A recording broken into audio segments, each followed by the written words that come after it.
아, 추워.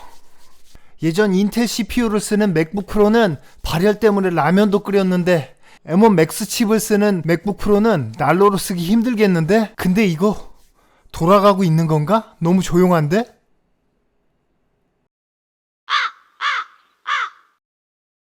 자니? 아, 자는구나.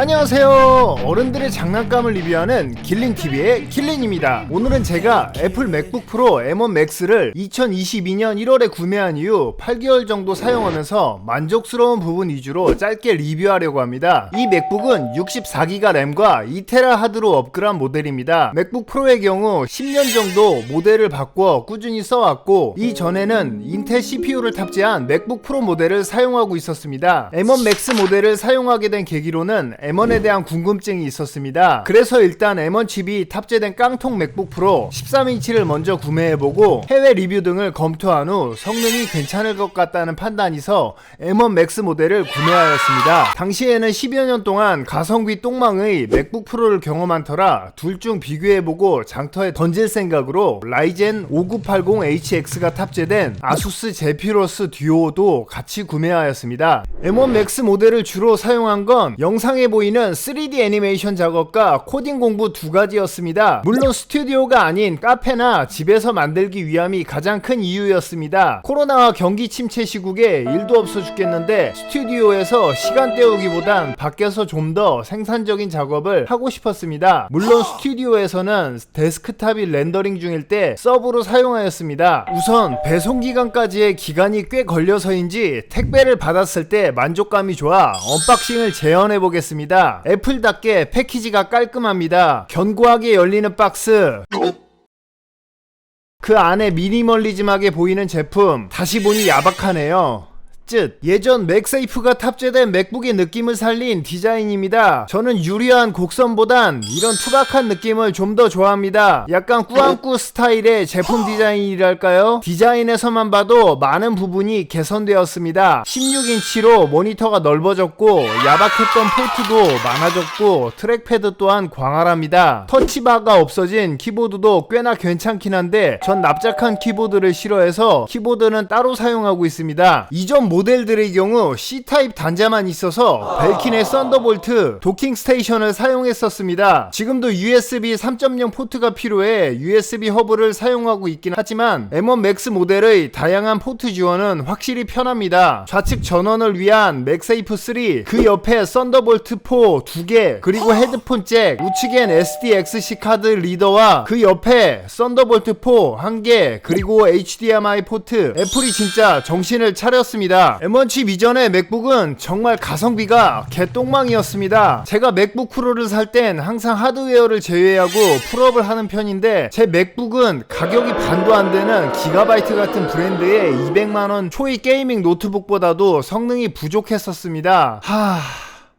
그럼에도 불구하고 돌이켜보면 제가 왜 미련하게 지금까지 맥북 프로를 썼는지 모르겠습니다. M1 맥스의 성능은 3D 렌더링을 할 때 가장 잘 체감할 수 있었습니다. 7년 전만 해도 마야에서 간단하게 멘탈레이로 다이아몬드 반지 모델링을 FHD 사이즈로 딱 한 장을 렌더링 하는데 거진 2시간이 걸렸던 기억이 납니다. 발열도 어마어마했죠. 항상 90도가 넘었으니 고장나지 않고 잘 버티는 게 신기할 정도였습니다. 3D 작업은 단순한 모델링과 렌더링이 전부였습니다. 허나 M1 맥스는 달랐습니다. 총 228장의 이미지를 아놀드 렌더러로 렌더링하는데 불과 27시간밖에 안 걸렸습니다. 한 장의 이미지를 만드는데 평균 7분밖에 걸리지 않았습니다. 그리고 CPU 렌더링 중엔 소음과 발열이 없습니다. 이게 렌더링 중인가 싶을 정도로 정숙합니다.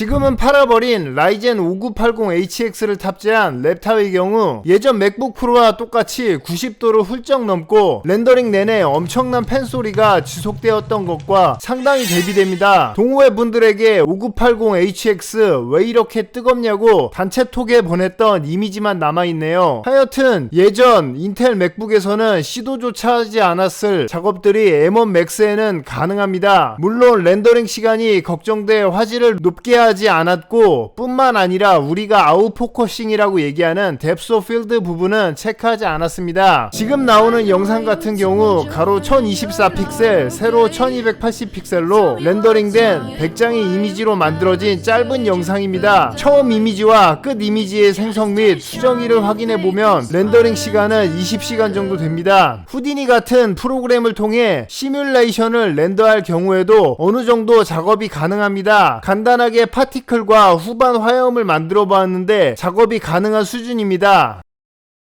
앱에 대한 호환성도 초반은 우려가 됐었습니다. 하지만 쓰다 보면 이게 네이티브 앱인지 로제타2로 돌아가는 건지 구분을 못하겠습니다. 그냥 잘 돌아갑니다. 어도비 서브스턴스의 경우 로제타2를 사용한다는데 막상 작업을 해보면 잘 모르겠습니다. 어도비와 어도비 서브스턴스 같은 2D 소프트웨어 뿐만 아니라 지브러시 같은 2.5D, 마야, 후디니 같은 3D 소프트웨어들 모두 잘 돌아갔습니다. M1 맥스를 사면 뭔가 고성능 노트북을 샀는데 덤으로 최고급 모니터를 받는 느낌입니다. 이건 뭐 정말 만족스러운 디스플레이 수준입니다. 리퀴드 레티나 XDR 디스플레이의 경우 100만 대 1의 명암비에 1000니트 수준의 밝기를 지원합니다. 명암비는 가장 어두운 곳에서 가장 밝은 것을 표현하는 데 있어서의 비율이고 1니트는 촛불 1개의 밝기입니다. 근데 이 명암비가 정적 명암비가 아닌 동적 명암비라 마케팅적으로 이서빌리티한 용어를 사용했다고 보시면 될 것 같습니다. 프로모션 기술로 120Hz의 재생률을 제공합니다. 여기서 재생률은 주사율이겠죠. 120Hz의 주사율은 1초 동안 화면을 120단계로 쪼개서 보여줄 수 있다는 의미입니다. 인간의 눈은 밝기가 밝아질수록 받아들이는 프레임 양이 상승한다고 합니다. 아마도 모니터의 밝기가 밝다 보니 120Hz의 주사율을 적용한 것 같습니다. 맥북에 내장되어 있는 기능 중에 의외로 깜짝 놀랐던 부분은 스피커였습니다. 노트북의 스피커라고 하기엔 소리가 너무 좋습니다. 전에 샀던 맥북 프로들 뿐만 아니라 최고 사양의 다른 노트북들에 비하면 정말 좋습니다. 6개의 스피커 시스템과 알고리즘이 3차원적인 공간 음향을 경험하게 만들어줍니다. 대략 스피커에 대한 내용을 찾아보면 2개의 메인 스피커가 완벽한 조화를 이룰 수 있도록 4개의 포스 캔슬링 우퍼가 원치 않는 진동을 제거해주는 것 같습니다. 소리를 들으면 마치 아랫물이 깊어지니 윗물이 맑아진 느낌이랄까. 스피커 ASMR을 들어보겠습니다.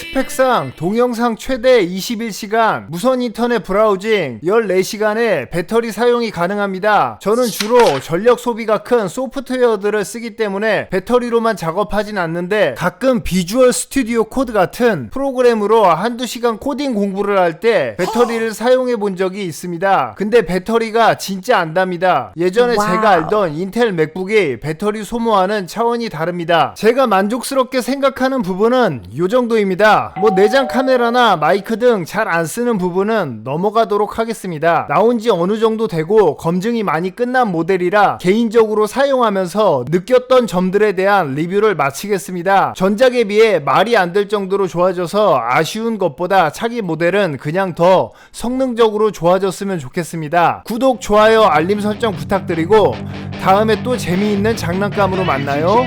안녕.